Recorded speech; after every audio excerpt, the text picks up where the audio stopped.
cómo Jesús alcanzó a los pecadores. Es notable que Jesús tenía una atracción, pero Él atraía pecadores de los más grandes pecadores. Lucas dice que lo buscaban los pecadores para oírle de buena gana. Y uno se pregunta, ¿por qué no oían a los fariseos? Y uno se pregunta, ¿y a mí me quieren oír los pecadores o me huyen? ¿Qué es lo que Él tenía? ¿Qué hacía para que esto sucediera? Vamos a ver hoy una de esas famosas historias de un contacto de Jesús con un pecador, con un gran pecador, con una gran pecadora. Y ese es uno de los trofeos del Señor, haber salvado a esta mujer y a otras, ¿verdad? Y a otros. Entonces, vamos a ir a Juan capítulo 8, versículo 1 al 11, donde vamos a ver aquella famosa historia de la mujer sorprendida en adulterio. Esta es una historia amada por unos, pero odiada por otros. Aquí Jesús define la línea que Él lleva, pero es un pasaje controversial y vamos a hablar un poquito de eso antes de lo demás. Leamos y entremos en materia. Dice, y Jesús se fue al monte de los olivos, Juan 8:1. Y por la mañana volvió al templo y todo el pueblo vino a él y sentado él les enseñaba. Entonces los escribas y los fariseos le trajeron una mujer sorprendida en adulterio y poniéndola en medio, le dijeron, maestro, esta mujer ha sido sorprendida en el acto mismo del adulterio. Y en la ley, nos mandó Moisés a apedrear a tales mujeres. Tú pues, ¿qué dices? Mas esto decían tentándole para poder acusarle. Pero Jesús, inclinado hacia el suelo, escribía en tierra con el dedo, y como insistieran en preguntarle, se enderezó y les dijo, el que de vosotros esté sin pecado, sea el primero en arrojar la piedra contra ella. E inclinándose de nuevo hacia el suelo, siguió escribiendo en la tierra. Pero ellos, al oír esto, acusados por su conciencia, salían uno a uno, comenzando desde los más viejos hasta los postreros, y quedó solo Jesús y la mujer que estaba en medio. Enderezándose Jesús y no viendo a nadie sino a la mujer, le dijo, mujer, ¿dónde están los que te acusaban? ¿Ninguno te condenó? Ella dijo, ninguno, Señor. Entonces Jesús le dijo, ni yo te condeno, vete y no peques más.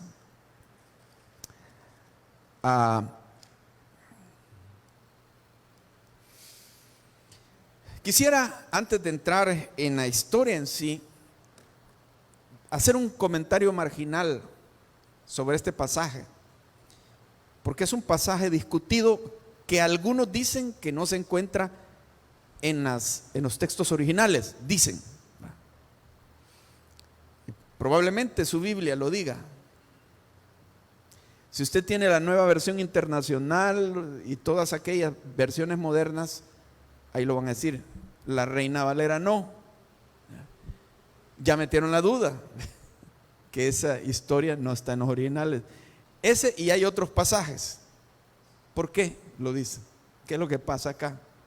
Mire, nuestras Biblias, Reina Valera, procede de una colección de escritos griegos del Nuevo Testamento que forman una colección de miles, 5,500 en griego, y si sumamos los otros idiomas, latín, copto, siríaco, suman cerca de 20,000 escritos del Nuevo Testamento. El asunto es que esos escritos son de siglos posteriores, como el siglo X, 11, 12, 13, por ahí están. Pero esa ha sido la base de las traducciones tradicionales. Ahora, se preguntan, ¿y dónde están los originales? Lo que escribió Juan, lo que escribió Pablo, no existen. ¿Por qué? Es imposible que existan. Ninguna obra de la antigüedad tiene los escritos originales, ninguna. Porque en el antiguo tiempo se escribía en materiales como papel, cuero, y esos materiales se arruinan más cuando los escritos sagrados se utilizan mucho, no se guardan. Eran caros, las copias eran caras. Tal vez una congregación reunía dinero para que le copiaran un rollo del Nuevo Testamento. No lo iban a tener guardado. Lo utilizaban constantemente para estudiarlo, para predicar, para enseñar, para hacer otras copias. Y ese estarlo utilizando hacía que se fuesen arruinando e iban siendo sustituidos al tiempo, a los 100 años, a los 200 años, que ya aquello no servía, por otro. Por lo tanto, llegamos a que esos escritos, ya después de 10 siglos de haber sido escritos, esos son los que tenemos. Pero eso es evidencia precisamente de que eran textos que se utilizaban mucho. Era lo lógico, lo natural. Sin embargo, no recuerdo por qué tiempo, pero recientemente, el siglo pasado, no sé si fue a principios del siglo, mediados por ahí, descubrieron 2 manuscritos muy antiguos que los databan del siglo IV. Entonces ustedes ven una diferencia. Estos del siglo IV con los del siglo X, XI y XII. Pero solo eran 2. Y estos manuscritos sinaítico y vaticano, o Codex Sinaítico y Codex Vaticanus, estaban diferentes al texto que se le llama texto mayoritario, de donde viene la Reina Valera. Estaban diferentes. ¿Por qué? Porque no contenían algunas cosas que sí tiene esta Biblia. No la contenían. Pasajes como 1 Juan 5, no me acuerdo qué versículo, que dice: 3 son los que dan testimonio, Padre, Hijo y Espíritu Santo, y los 3 son uno. No lo contenían. No contenían este pasaje tampoco de la mujer en adulterio, y otros más. Y no contenían frases de varios versículos. Entonces hubo unos hombres llamados Westcott y Hort, que entonces cotejaron los 2 códices, sinaítico y vaticano, para formar un Nuevo Testamento en griego. Ellos dieron sus argumentos y esto les fascinó a ciertas personas de influencia que distribuían Biblias.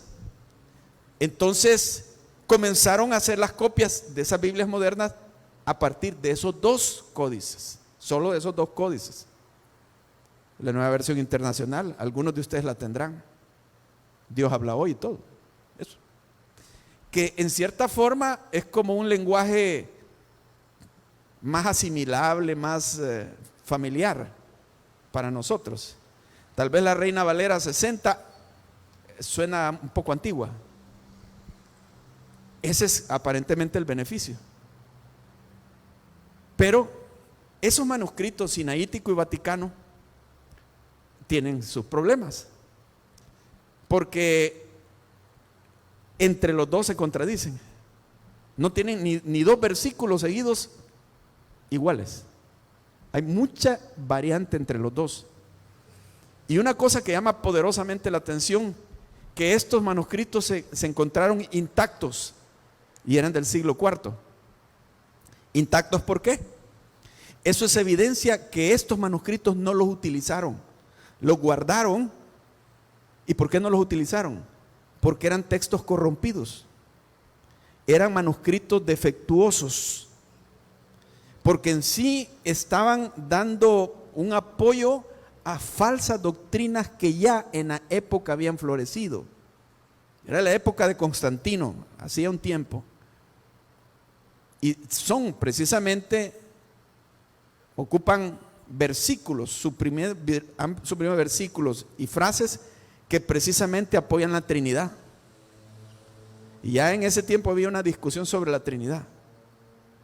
la divinidad de Cristo, se niega la divinidad de Cristo, la salvación por gracia y algunos otros aspectos de la vida cristiana. Claro que aún así hay muchos otros versículos para comprobar la divinidad de Cristo, la Trinidad, la salvación por fe, aún en esos manuscritos, aún así. Pero yo he visto herejes de esta época, y entre ellos testigos de Jehová, que formaron su Biblia a partir de estos dos manuscritos, la Biblia y los testigos de Jehová. Y otros felices, con una gran sonrisa, utilizando la nueva versión internacional, Dios habla hoy y todo eso que ocupan los evangélicos, porque los sienten que tienen apoyo ahí y no en la Reina Valera. Aún la Reina Valera 60, la de 1909 es la más fiel, pero es un lenguaje bien arcaico, un español bien arcaico. Pero ya las otras revisiones ya están influidas por estos otros manuscritos, estos dos, y no los miles. Ahora, el asunto es que se encuentran contradicciones, porque según la teoría de Westcott y Hort, los manuscritos en los que se basa la Reina Valera fueron alterados, y los originales son esos dos que están ahí, son más cercanos a la época de los apóstoles, según ellos.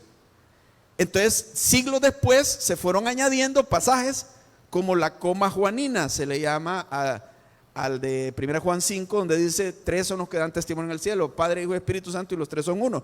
Eso fue añadido siglos después, dicen ellos. El problema de eso es que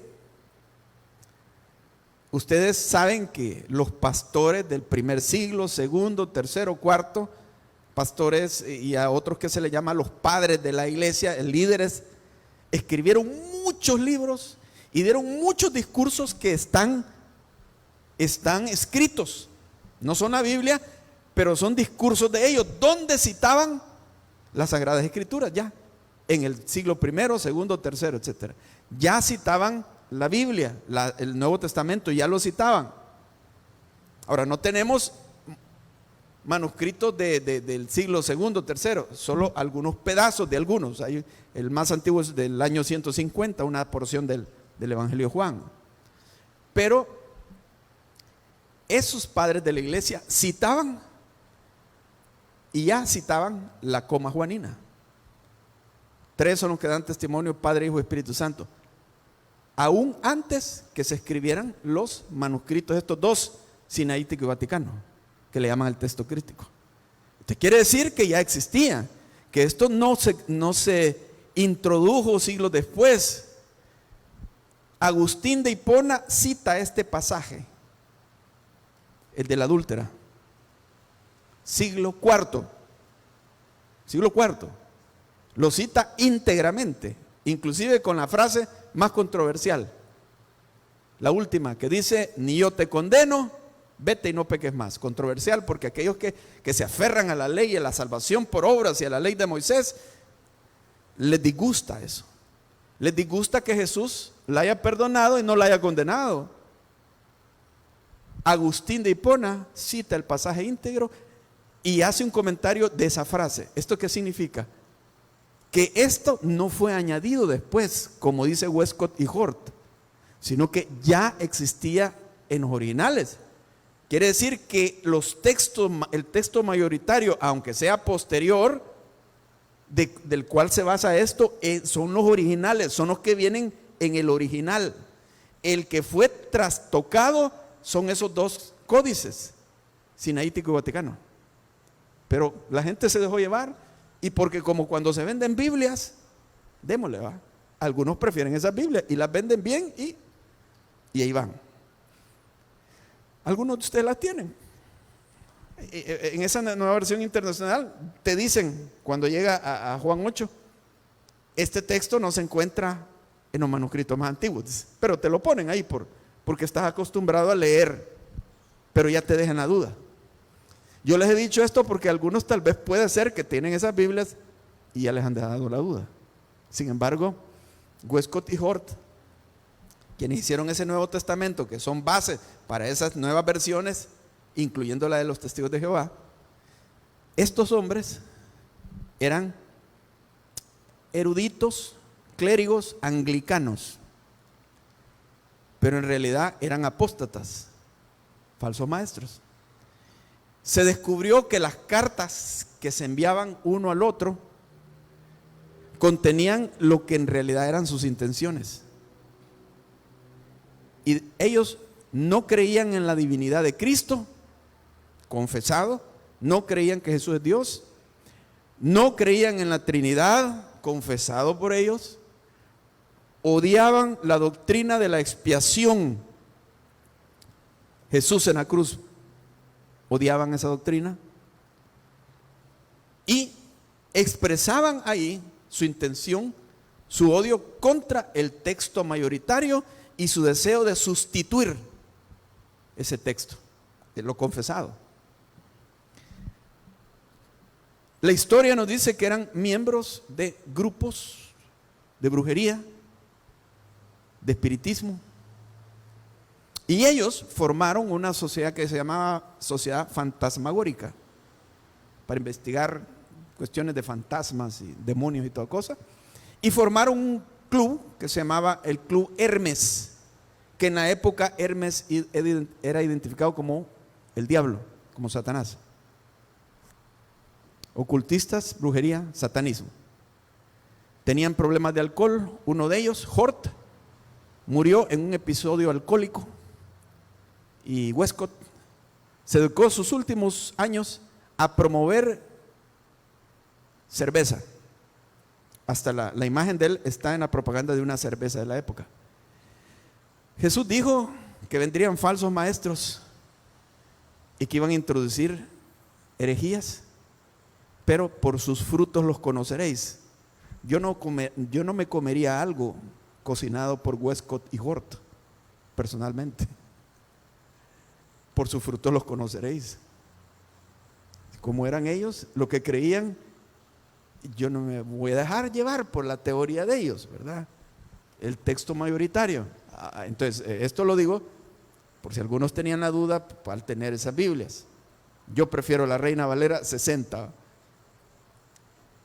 Entonces, la historia está avalada. La historia está avalada desde un inicio. Ok, pero entremos a la historia en sí. Porque esta es una historia asombrosa. La hemos leído. Vienen, acusan a esta mujer, la ponen en medio. Esta mujer ha sido sorprendida en el acto mismo del adulterio, en el acto mismo. No es que nos contaron. Claro, no todos la habían visto, algunos que otro, alguien la vio, a algún par o tres de ellos, y les dijo a los demás y juntó la chusma, y entonces había ya el espíritu de linchamiento social contra esta mujer. Y iban con todo. Moisés nos dijo que la teníamos que apedrear. ¿Qué dices tú? Y dice, el motivo era para poder acusarle. Si decía apedrena, bueno, que no predicas el amor y la misericordia. Y si dicen no la apedreen, te estás oponiendo a Moisés. Jesús se quedó callado y dice que se inclinó a escribir en tierra. No sabemos qué es lo que estaba escribiendo. Y dice, como insistieran en preguntarle, se volvió y le dijo, el que de ustedes esté sin pecado, sea el primero en tirar la piedra. Ok. La acusación. ¿Cómo Jesús manejó apropiadamente la acusación? Eso es muy común en la sociedad, acusar. La gente es muy dada a acusar. Y acusar especialmente cuando se trata del pecado de otros, no el propio. Aun cuando cometa lo mismo, pero lo tiene escondido y nadie se ha dado cuenta. Pero fácil acusa a otros de robo, de lo que sea. Así es la sociedad, hermano. Así es la gente. Entonces Jesús por eso no daba un veredicto rápido, porque él más estaba analizándoles el corazón, la situación. Entonces iban con la misma, con el mismo ímpetu de linchamiento. Ahora, ¿no les parece significativo que Jesús se tardara en dar su veredicto?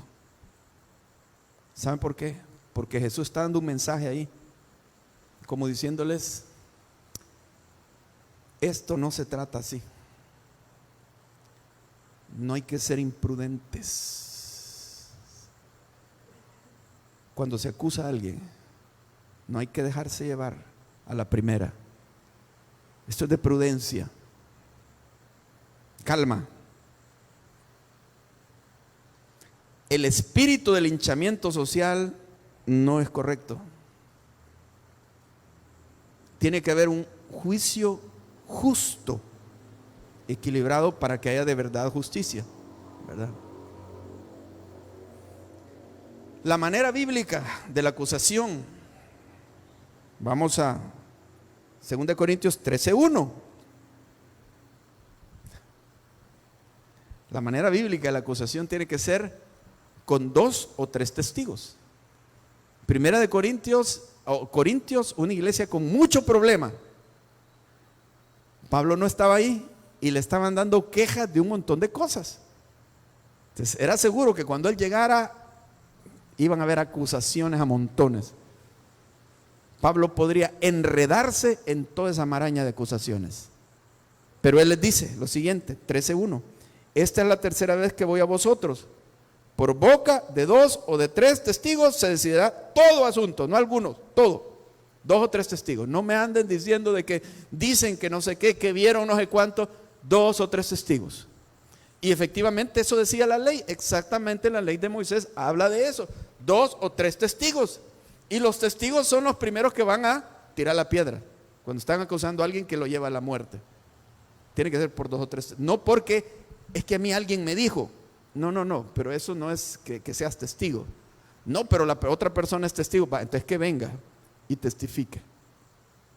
Lo digo, como uno de pastor recibe quejas. Personas vienen y le cuentan, mire, fíjese que fulano de tal esto, fulano de tal lo otro. Puede ser cierto, puede ser en parte cierto o puede no ser cierto. Yo cometí errores por dejarme llevar. ¿Qué quiere que haga yo con esto? Que haga algo, que le diga algo. Ahora, entiendo que hay información que yo la debo de saber para estar pendiente. Pero si quieren que yo proceda, hable, diga algo. Lo hice y me fue mal por hacerlo así. Iba donde la persona, mira hermano, fíjate que dicen que tal cosa. No, pero no es así. Yo tenía que ir con el otro. No, dice fulano que no es así. Y después, no, ¿cómo no? Que no sé qué. Va, fíjate que dice, no, pero esto y lo otro y otro. ¿Quién me manda a mí a ser razonero? Pues, esa es la cosa. Lleva y trae. No. El que dice algo tiene que dar la cara ante aquel que está acusando. Yo no puedo actuar de esa manera. Si solo es para saberlo, para estar pendiente, ok. Pero no puedo proceder de esa forma. O iba y le decía, dice gente que esto y lo otro. La persona se ponía a llorar, se molestaba. Que digan y me lo vengan a decir, que vengan y me lo digan a mí. ¿Por qué hacen eso? Yo quedaba mal, hasta que dije, basta, esto no puede seguir así. Dos, si quiere que haga algo, 2 y 3 testigos. No 1, no 2. No, pero que así hay unos que se van a escapar porque puede ser cierto, pero nadie quiere testificar. Pues entonces, tampoco yo voy a meterme en eso, ¿verdad? Voy a tener testigos. Hay casos de 2 testigos, hay otros casos de 3 testigos. Testigos, no que es que a mí me contaron, no, alguien que vio de primera mano tiene que ser. Ok. Juzguemos. Se los digo, hermanos, porque así después las cosas suceden que no, pero no le dijeron nada, que no sé qué. No quisieron testificar. Tiene que ser así. Ahora, pero hay algo más de fondo en esto, hermanos, que es lo que Jesús está viendo. Jesús no se deja llevar por lo que dicen. Jesús ve el corazón de los que están acusando. ¿Por qué lo están haciendo? ¿Qué es lo que pretenden? ¿Sí? Les dice, ok, el de ustedes que esté sin pecado, tire la primera piedra. Jesús conoce los pecados secretos. Entonces, cuando acusamos a alguien, tenemos que preguntarnos, ¿por qué lo hago? ¿Por qué estoy acusando? Porque acusar es fácil, más cuando uno se enoja, va con todo. ¿Por qué? Primero, ¿por qué? Como dice, si alguno es sorprendido en alguna falta, vosotros que sois espirituales, restauradle, considerándote a ti mismo, no sea que tú también seas tentado. ¿Por qué lo hago? Siento bien sabroso acabarme a fulano. ¿Siento así? ¿O de veras amo? El amor es, si tu hermano ha pecado, ve, y estando tú y él solos, pero ve, tú tienes que dar la cara. Tú y él solo. Reprende a tu hermano. Si te hace caso, feliz, has ganado a tu hermano. Qué bueno, lo has logrado. Pero no escudarme en un grupo que va de hablar mal y nadie ha tenido el valor. Y el amor de ir donde es hermano y hablar así. A veces puedes lograr más así que de la otra manera. Lo confrontas, reacciona y aún siente el amor. A veces no. A veces se enojan de todos modos, ¿verdad? Pero a veces puede reflexionar y ganarlo, ¿verdad? Pero ¿qué me impulsa? ¿O qué pretendo yo? ¿Qué quiero? ¿Cuál es el objetivo? Gálatas 6:1 dice, si alguno es sorprendido en alguna falta, vosotros que sois espirituales, restauradle. O sea, el objetivo es restaurarle. ¿Llevo yo ese propósito en mi cabeza cuando estoy enfrentando algo así? ¿De restaurar o simplemente de vengar o de humillar? ¿O qué es lo que pretendo? ¿O restaurar? A veces para restaurarse la persona tiene que ser humillada, entiendo, pero no ese es el objetivo, es restaurar. A veces alguien tiene que caer bajo convicción de pecado que Dios muchas veces el que la tiene que dar. Como yo no soy policía de la iglesia, y empezar como a ver quién está pecando. Es Dios. Si Dios va a destapar algo, Él lo va a destapar. Él va a caer por su peso la situación. No, usted debería decirle algo. Pues que nadie quiere testificar, ¿no? No, a mí no me meta en eso. Tienes que ser tú el que vaya y hable. ¿Tú has visto? No, es que dicen que no, entonces no. Es testigo, tiene que ser testigo. Así que esto está mal planteado.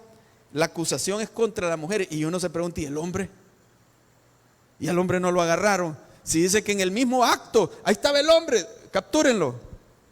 Solo a la mujer llevan en acusación.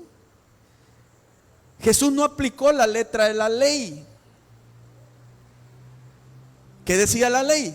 Bueno, la ley era fuerte con estas cosas, pero digamos que Jesús dijo, no he venido a abrogar la ley, sino a cumplirla, dice Jesús, ¿verdad?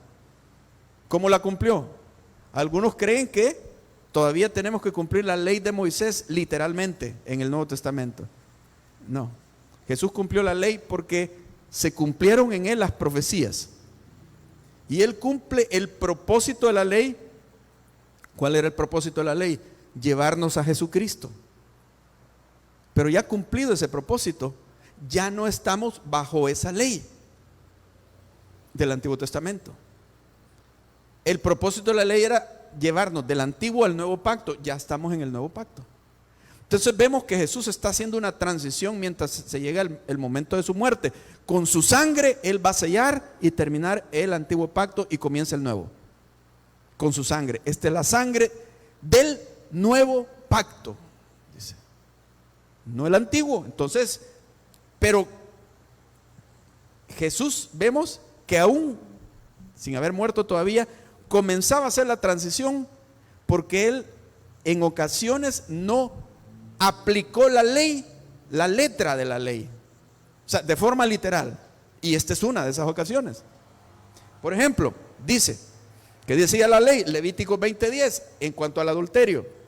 Si un hombre cometiere adulterio con la mujer de su prójimo, el adúltero y la adúltera indefectiblemente serán muertos. Miren qué fuerte.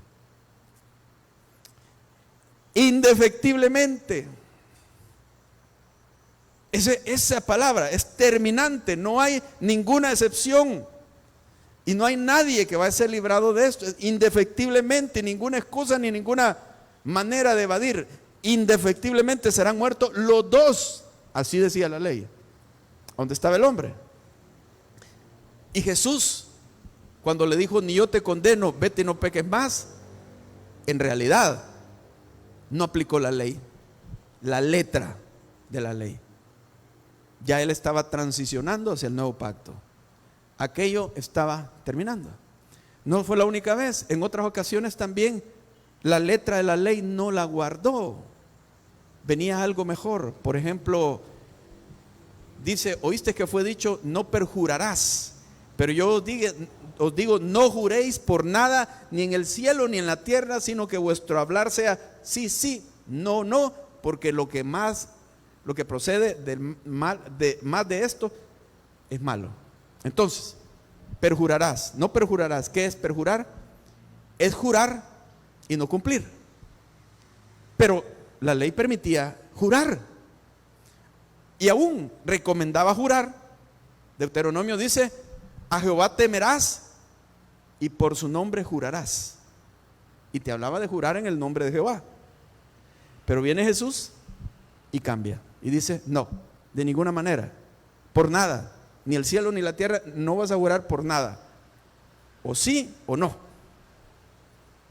Jesús no aplicó literalmente la ley antigua. En cuanto a los alimentos, en la ley no podías comer cerdo, camarón.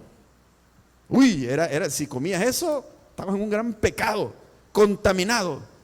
El judío se guardaba de eso, hermano. Terrible, porque la ley hablaba de los animales inmundos, y entre ellos son los cerdos, los camarones, los conejos y otros.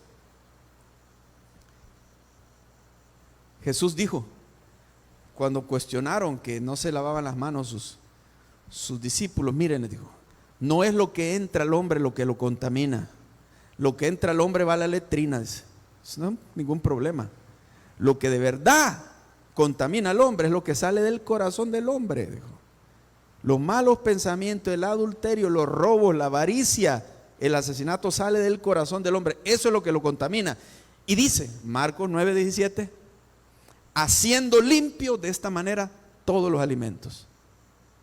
¿Y qué decía la ley de Moisés? Que había diferencia. Pero dice, Jesús hizo limpios todos los alimentos. Y otras situaciones más donde Jesús no aplicó exactamente la letra de la ley. Hermano, hay que entender el fondo de las cosas, el espíritu de las cosas, más que la letra. Pablo dijo, somos ministros del espíritu y no de la letra, porque la letra mata, pero el espíritu vivifica. Así que tú tienes que escudriñar la Biblia para entenderle el corazón a Dios. ¿Qué es lo que en el fondo quiere? ¿En qué en el fondo se complace?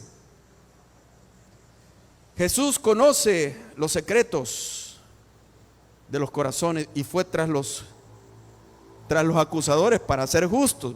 Ustedes la están acusando a ella, pero examínense a ustedes mismos. Y dice la historia que desde los más viejos, primero los más viejos, se comenzaron a ir, y por último los jóvenes. ¿Qué pasó ahí, hermano? Sé cómo fue que las palabras de Jesús se clavaron en el corazón de ellos. Y resulta que todos tenían pecados también. Pecados secretos.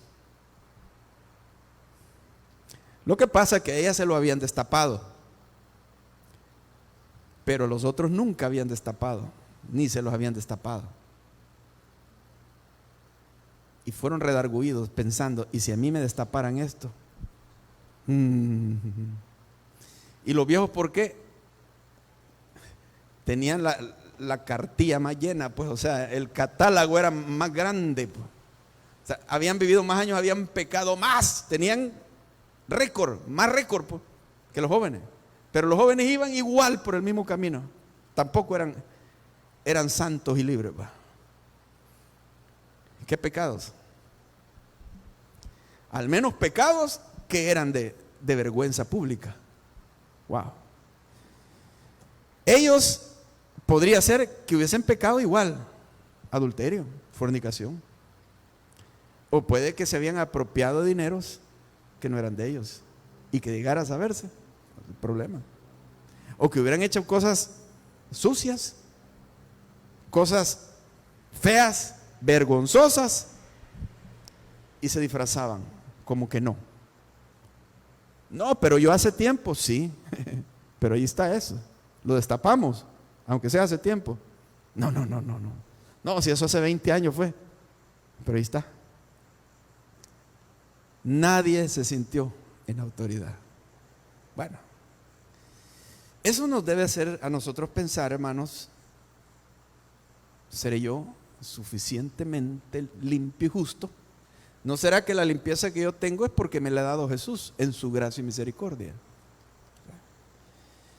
Jesús aplicó la gracia de Dios de forma apropiada. Ahora, nosotros en esta historia vemos una cosa bien significativa: la diferencia entre el antiguo y el nuevo pacto. Los acusadores representan el antiguo pacto, la ley. La ley, 2 Corintios 3 le llama el ministerio de condenación, el ministerio de muerte, porque la ley no tiene misericordia de ningún tipo. No hay ningún mandato que hable de misericordia. Todos los mandatos son: tiene que hacer esto, tiene que hacer lo otro. Si lo haces condicionado, entonces te va a venir bendición. Pero si no lo haces, maldición. El monte Gerizim y el monte Ebal. Maldición si no lo haces. No hay misericordia, hermano. En Dios sí hay misericordia. Ese es el nuevo pacto. Juan dijo en Juan 1: porque la ley por Moisés fue dada, pero, el contraste, gran contraste, pero la gracia y la verdad vinieron por Jesucristo. Pero, un contraste. Estamos en el Nuevo Testamento, la gracia, que no es licencia para pecar, porque hay que entender esto también. La mujer estaba asustadísima y convencida de su pecado, porque Jesús le dijo: ni yo te condeno. Dirían algunos legalistas, debería de haberla condenado. Vaya, ok, que está bien que la perdona, pero debería ponerle una penitencia y debería restregarle su pecado, porque miren, no es cualquier cosa adulterar, y el otro casado, qué vergüenza. Sí. Ni yo te condeno, vete y no peques más.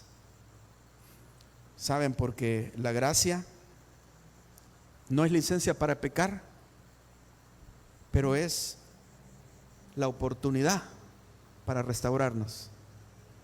Para restaurarnos, no para volver al pecado, sino para restaurarnos, para comprender las cosas, para ser fiel, inclusive para reconocer que el pecado te lleva a tu autodestrucción, aunque no quieras. Te lleva a consecuencias dolorosísimas. Ella está viviendo consecuencias dolorosas, hermano.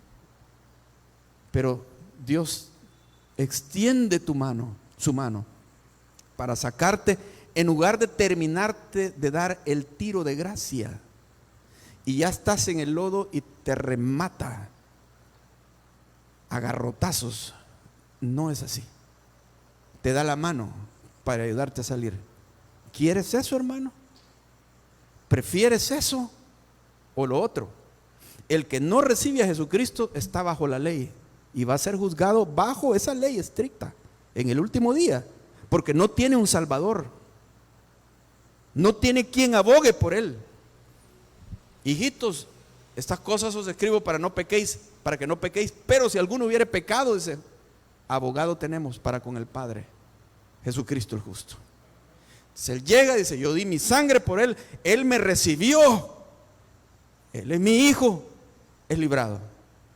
Pero aquel que no recibe a Jesucristo llega ante el trono de juicio y empiezan a leerle todos los pecados y todas las condenaciones y las sanciones que tiene la ley sobre esos pecados. Hundido en el infierno, no hay ninguna posibilidad de salvación, porque la ley es la ley. ¿Quién le va a salvar a usted? Ya tiene un salvador. Si usted ha rehusado y usted le ha dado la espalda a él, no piense que él lo va a salvar, porque él respeta. Y si alguien lo rechaza, él no insiste. No se va a meter en tu vida. Tú vas a caminar a tu riesgo y a tus consecuencias. Aquel día que él dice, ahí será el lloro y el crujir de dientes, cuando estés clamando, llorando, lo siento, te vas a acordar, lo rechazaste. Tantas veces escuchaste el mensaje del evangelio, tantas veces estuviste en la iglesia, pero no quisiste.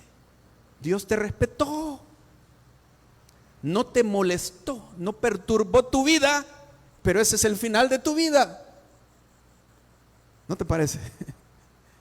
Que si Dios nos da la oportunidad en su gracia, en su misericordia, hay que aprovecharla. Porque la misma ley te va a hundir, tu mismo pecado te va a hundir. Y ahí está todo filmado. Dice, de toda palabra ociosa que hablen los hombres, de ella van a dar cuenta en el día del juicio. Cada palabra, ni tú las puedes contar, porque han sido demasiadas. Palabra ociosa, saber qué palabras. Está hundido. ¿Por qué no vienes a Jesucristo? Que te salve. Su gracia es no para mandarte a pecar, sino para restaurarte y que ya no sigas en eso. Ni yo te condeno, vete y no peques más. Pero él no la condenó, la amó para restaurarla. Y eso hay que aprovecharlo, porque malentender la gracia de Dios es hacer una fiesta mortal y decir, no, pero es que cualquier día yo voy a aceptar a Cristo cuando esté viejo. Y la muerte es maleducada, no respeta ni avisa. Y así llegó. Jesús entonces aplicó apropiadamente la gracia, nos da la oportunidad. Con esta historia Jesús nos está enseñando a alcanzar a los más pecadores, hermano. Jesús le dijo a los religiosos, las prostitutas y los publicanos van delante de ustedes al cielo. Cuando yo recién me convertí, o mejor dicho, cuando Él me alcanzó, Él me convirtió, yo tenía un gran deseo de evangelizar y ganar para Cristo a los que conocía. Y yo estaba en amistad con familias religiosas, familias buenas. Y yo decía, les voy a ir a hablar de esta noticia tan fabulosa. He entendido que Cristo salva por gracia. Y yo en mi ingenuidad llegué donde ellos a hablarles de Jesús. ¿Y saben lo que me pasó? Me rechazaron y me echaron de 2 casas, literalmente me echaron. Claro, no me pegaron, pero me dijeron, no, aquí así no. Aquí ya no regresas así. Me estás contaminando a mis hijas, a mis hijos. Ustedes son unos borregos que son títeres de la CIA. Un montón de cosas. Y yo decía, pero que yo creía que se iban a aceptar aquí, porque eran gente buena. Y eso me hace dar cuenta que muchas veces la gente en quien nosotros ponemos nuestra esperanza no se convierte. Más si son buenos. Al final terminan convirtiéndose los más pécoros, fíjense, los malos. Así sucede. Gente que ni atención le hemos puesto, porque no, hombre, no. Ese hermano, ese va a ser. Así que si usted está evangelizando y nadie le hace caso, fíjese en el más pécoro de todos. Se va a llevar sorpresa, hermano. Porque la gente, entre comillas, buena y religiosa, es arrogante, en el fondo es arrogante. No, si yo estoy bien, yo no necesito de eso. Pero el pecador, con todos sus bajones y lo loco que puede hacer, más fácil que llegue al punto de decir, yo necesito, soy pecador, me avergüenzo, más fácil. Y yo lo vi a lo largo de los años.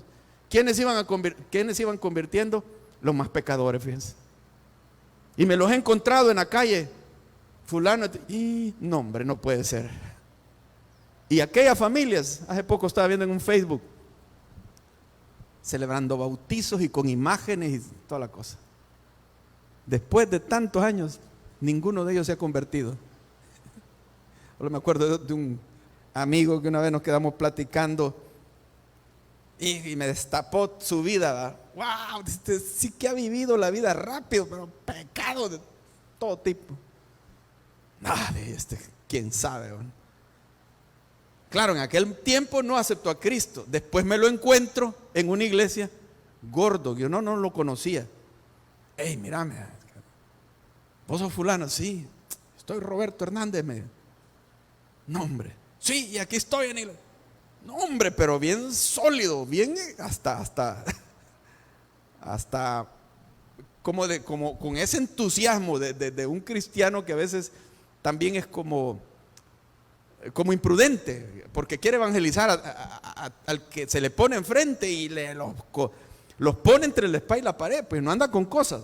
Así era él, ¿verdad? Convertido, uno de los más pecadores de ese grupo. Gloria a Dios, pero estos son los trofeos de Dios cuando Él puede salvar a los pecadores. Él dijo, he venido a buscar y a salvar lo que se había perdido. Fíjense que a mí me gusta lavar platos. Con mi esposa hemos hecho el pacto. Ella cocina y yo lavo platos. A ver, me pone unas grandes ollas y unas grandes cacerolas. Uy, digo yo, a lo que me comprometí, pues, pero lo hago. Pero vieran qué feliz me siento cuando termino de lavar platos y aquello está limpito. ¿Saben por qué? Porque a mí me da esa sensación, me gusta tanto esa sensación de haber visto algo sucio.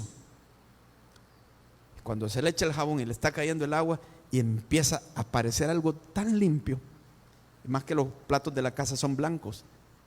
Blanco, qué rico. Qué satisfacción, qué triunfo. Se me hace que algo así siente el Señor, porque su preferencia con los grandes pecadores. Yo he venido por los enfermos, no por los sanos, por los pecadores, no por los justos. Porque ver esa transformación, qué hermoso. ¿No quiere ver usted eso, hermano? Ore por eso, que Dios le dé el privilegio de ganar pecadores para Jesús. Y los que estén en el cielo y usted llegue y contemple todos esos seres que andan ahí transformados. Si usted les viera el currículum, su vida aquí en la tierra, las cosas que hicieron, las cosas que pasaron, se extrañaría de estos en el cielo. Sí. ¿Y por qué? Por la sangre del Cordero. No por obras de ellos, la sangre del Cordero. Ahí está el cántico en Apocalipsis, al que nos perdonó, nos amó y nos lavó con su sangre. Ellos confiesan que han sido pecadores, pero lavados por la sangre de Jesús. Qué maravilloso. ¿O usted quiere regresar a la ley de Moisés? Ahí se va a perder, hermano. Ahí no hay nada ya. Es en Jesucristo. La ley ha sido nuestro ayo para llevarnos a Jesús. Isaías 61, 1 al 3. Esto para que nos enfoquemos en los pecadores. El Espíritu de Jehová, el Señor, está sobre mí, porque me ungió Jehová. Me ha enviado a predicar buenas nuevas a los abatidos, a vendar a los quebrantados de corazón, a publicar libertad a los cautivos y a los presos apertura de la cárcel. Usamos la palabra quebrantada salud, pero aquí el quebrantamiento en la Biblia muchas veces se utiliza en relación a ser quebrantado porque ha pecado, porque está llevando consecuencias de pecados. Libertad a los presos, están presos no por sencillos. Sus hechos los han llevado a eso. Bueno, sin querer entrar en política, pero las cosas que están sucediendo en nuestro país, algunos que estuvieron en alto en un tiempo, Wow, cómo se han venido abajo en la cárcel. Wow. No sé si es justo o no es justo, pero ahí está. Pero una cosa veo yo, hermano. Nadie se confíe porque esté en lo alto. Y aquí puede pasar también, dentro de un tiempo, a los actuales. La vida es así. Porque Dios ve las intenciones de los corazones. Y Dios es el juez, ¿verdad? Si alguien ha de ser juzgado justamente, pues está bien, lo que es justicia. Pero las intenciones de los corazones, muchas veces los momentos más duros son más propicios para que alguien acepte a Cristo. Y yo oro por los que están caídos. ¿Quién sabe? Algunos de ellos en su cárcel, en su situación, en su aflicción, sea el momento donde la venda caiga de sus ojos, porque en realidad a nosotros lo que nos interesa es el reino de Dios, hermano. No un partido político, no una corriente, el reino de Dios. Lo que nos interesa es ganar a las almas, sea quien sea y del bando quien sea. Y esto puede ser el momento donde algunos que tuvieron poder, ahora al no tenerlo, reconozcan su mortalidad y reconozcan que hay un Dios y que doblen sus rodillas ante ese Dios. Oremos, hermano. Busquemos a la gente quebrantada, como dice aquí Isaías 61, Isaías 30, 18, aquí está mal, 17, verso 18. Jehová le dice al pueblo de Israel, le reclama que no le hacen caso. Aunque Él les dice, ellos no hacen caso, pero dice Jehová, esperará. Esperaré para tener misericordia de vosotros. O sea, ahorita no me hacen caso, pero vendrán circunstancias fatales a sus vidas. Y cuando estén derribados y necesitados y humillados, ahí voy a tener misericordia de ustedes. Voy a esperar ese día, dice el Señor. Los que están en sufrimiento, en caída, hermano, busquémoslos. Quizás esos son los que van a responder. Un señor dice, hizo una cena y mandó a llamar a sus amigos y cada uno tenía una excusa. Uno le dijo, es que me he comprado una hacienda, tengo que ir a verla, te ruego que me excuses. El otro, me acabo de casar, así que no puedo ir a tu cena, te ruego que me excuses. He comprado unas yuntas de bueyes y tengo que ir a verlas, no puedo ir, te ruego que me excuses. Le dijeron, nadie quiso venir a tu cena. Mírale, vayan a los caminos y encuentren a los ciegos, a los tortos, a los tuertos, a los enfermos, a los paralíticos y tráiganos para que se llene mi casa. Porque aquellos a quienes yo había honrado invitándolos primero, ninguno de ellos va a gustar. Muchas veces es así, ¿verdad? Estamos esperando que algunos se conviertan y tal vez no le estamos poniendo atención a otros que sí podrían. Los más pecadores, los quebrantados, mostrarles más amor y traerlos al Señor.